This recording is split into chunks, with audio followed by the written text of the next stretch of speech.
Professor wabanga asomesa otekanga yokutu. Kuba byasomesa biyitawo buyisi swinga kizungirizi. Mbalaba ku social media mukutanya ensonga ya Kenzo ne Bobi Wine kali Professor kajimulungule mu ngeri y'olumanyi. Bw'ogaana okuyiga bova ku byabbajjo, genda ku by'omusawo omuganda, genda ku by'abawumba tuutu, genda ku by'abasirusiru, kubanga indeed I'm a professor. Era I'm pursuing my degree. After my degree I will go to masters. After masters I will go to a PhD because I'm a real professor. Eddy Kenzo Musuza, my friend, my good friend.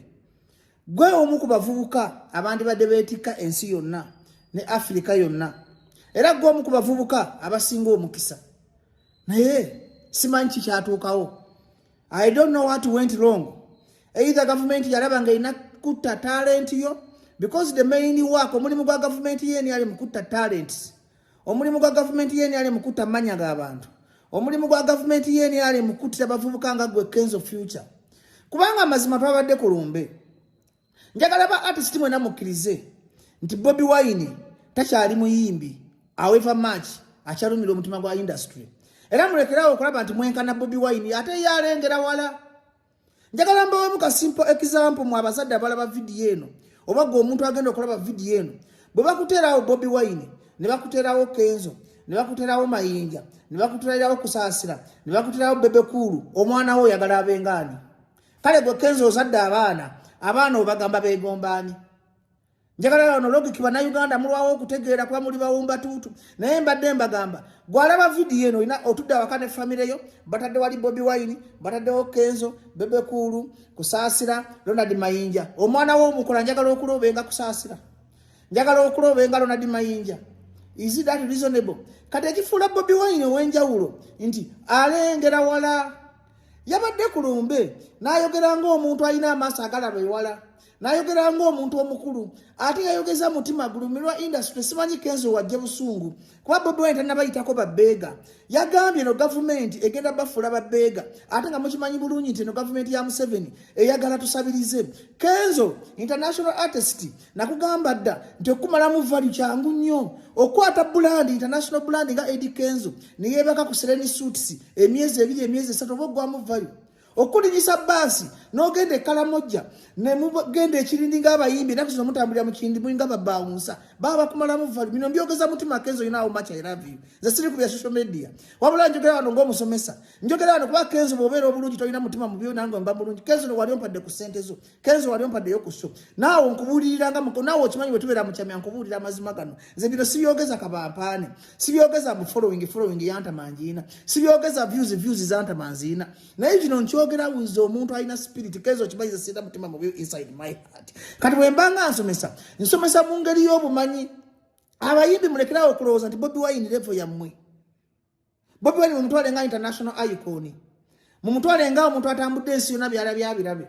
Mumutwale nga omuntu amitinza abantu mu nsi yonna.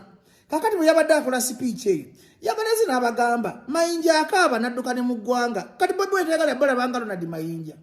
Tegala mulaja nenga Kasaini Kusaasira. Eddy Kenzo munange kankubulire. Tobanga ko muganzi wa Museveni nga Kusaasira oba Bebe Kulu. Tobanga ko muganzi wa Museveni nga Busanze. Lwaki abaddugavu tetuyigira mu nsobi zaabwe? Bano abasajja okola federation tebagikola mutima mulungi tebagala kulaakulanya industry. Singa babadde baagala okola federation munnange tukabidde corporate okuva nga tetunnazaalibwa paka katuli ku corporate kiringa eba Uganda Federal. Corporate basobola kujiba wambo muloko mukoze federation. Corporate basobola jiba wambo olwokuba mwegase. Government njagala Kenzo otegere ekintu kimu nti NRM mu government terumirirwanga ko muyimbi yekola kintu lwa politics. Tekola binombo erumirwa mu abayimbi mwegatte muje tubayambe. Wabuleko ati abayimbi mwegatte tubamale mu value mufuuke babbeega. Bobi Wine kyabadde ategeeza. Kubanga for example Bobi Wine kyabadde agamba nti muganda we Kusaasira abadde yatunda ennyumba ye teri yamuyamba. Muganda we Mayinja yadduka mu Uganda. Kati gwe omuntu alina obwongo nkulaga amagezi ga Bobi Wine yabadde ati Eddy Kenzo oluma abavubuka. Eddy Kenzo oli muvubuka tolina mutima mubi. Eddy Kenzo gwe yandibadde next icon. Sagala kulaba ngo wanganguka mu ggwanga lyo nga Ronald Mayinja agono gaba amagezi ga bukulembeze taata. Era mubanga wavudde na attackinga Bobi Wine zinakulabye ng'omuntu anoonya amawulire. Kubanga speech y'omukulembeze yabadde erimu a lot of love. a lot of respect. Ate bagamba eriiso ly'omukulu awaddugala we walaba. Kubanga tiyakyogeza mutima, tiyakyogeza kabampaane. Bobi Wine teri kintu kimuluma kulaba nga baganda babayimbe manyi alina omutima ogwagala art. Bobi Wine tayagala bannabyabufuzi. Bobi Wine alumirirwa nnyo omuntu wa art nga bakutyoboola. Eddy Kenzo saawa zino government okumiitinga yandibadde kuwa ekitiibwa nga ogendera ku appointment nga n'okulabako ekusasula. Saawa zino government yandibadde yateeka order system ezo. Yandibadde yasookera ku kampani z'amasimu eziba Barington Kolo Bakatuni. Nti okola Bakatuni ne bakuwako siringi 7 ba 8 kampani netwala 8 ne government ne baaka ebisatu. Nti singa bali bagala kola copyright simwe bayimbi basoose waliwo rigimu yaba basudde rigimu yaba Bobi Wine ne waliwo rigimu yaba Mentoni Sama ba Sanks VVD abo balagadi bonna baafa bayimba copyright. Naye kakati kino Bobi Wine yabadde ababulya because bakikoze kulwa Bobi Wine kulaba nga bakwata industry nga bapreventinga another Bobi Wine who will disturb them. Eddy Kenzo government ya Museveni tekwagalangako wabula baagala maanyigo kati mu kwagala amaanyigo bateekawo embeera n'ofuuka beega nti lwaki ogenda ggulukala mojja okufuna copyright gy'obanja nga parliament yegikola eri wano kumpi. Era Eddy Kenzo nti singa bali bagala federation eyetambule yandibadde bakulungamya obutuufu engeri federation gyekolebwamu tedi federation ya industry art yonna awo ne muleka abayimbi abalala ebbali. That is not a federation. Ako kakundi kulaba bagezi balondamu abayimbi ab'amaanyi the top 19 artists ne babateeka mu kibinja ne babafuula nga babawunsa ne mba mugenda ku mikolo mutambula mu kiyinja gye bakoma banafuya bwe mutyo nga mugwamu value ne resale value. That's why bano abaana ba champion gudo baze bameruka because of the value. Nti chebaita scarcity creates demand. Nti Eddy Kenzo oba muzibu wa kutuukako boba tulabika oba nefe nena bakufulia ddala beega n'olinya ne basi n'ogenda ekkala mojja no bakuwa wote ne bakawa emyezi 3 ne balaga ensi nti Kenzo talina byakola ne balaga nti Kenzo mwanga asobola okutuulira nti Kenzo ayagala nnyo ssente. Kati gye bakoma okulabisa bwotyo baba bakukamamu value baba bakugyamu kasikasite akandibadde kakolera abantu abange Bobi Wine abamubi najja nagamba nti muganda wange musuuza abantu bano bagendereze abantu bano bagenda kufuula beega abange bannayuganda enswera ekwagala yekugwa kubbwa mukatonda mugulu Bobi Wine talina byakuvumigira bayitidde babeega mugambe mubadde munoonya mawulire mugambe ekintu kyemuyisaawo tekiri straight kubanga bwobanga okola ekintu ekiri straight olina okukkiriza public criticism kubanga buli weeteka mulayimulayiti ng'olikkirya nze kati ne bw'ovaayo n'oŋŋamba nti ndi emirambo ne bw'ovaayo n'oŋŋamba nti ndi ssente za Museveni ne bw'ovaayo n'ompita mbega nga mmanyi siri mbega sinyiiga. Babloga banupu bana yebega ta FDC ne bagamba ekyo kibba gye kinenga mutima gwange manyi simbega sobola kunyiga kitegeza waliwo ekikyamu buli bagamba ng'ekintu ne kikukwata ku mutima Kenzo kitegeza there is something wrong buli bakuwayiriza ekintu ky'otakoze kati gyo waliwo eyanvuma ku TV mumpitiriza kabampaane techanuma because that is not my mission. My mission is to liberate Uganda. My mission is to add voice on Ugandans. My mission is kwogerwa abantu banyigirizibwa ku Uganda. Kitegeza federation etali straight forward nti olaba omuntu agiyise muri kolosofa nga atagiwa amagezi ne mujjayo mundu bwezityo kitegeza waliwo omugaati gwe balinnyamu kati ngaze professor ina PhD mu reasoning. Nze wensala okutegera asobola okufuga America nenfugirako ne Rwanda nentekako n'ennyongeza ye Kenya.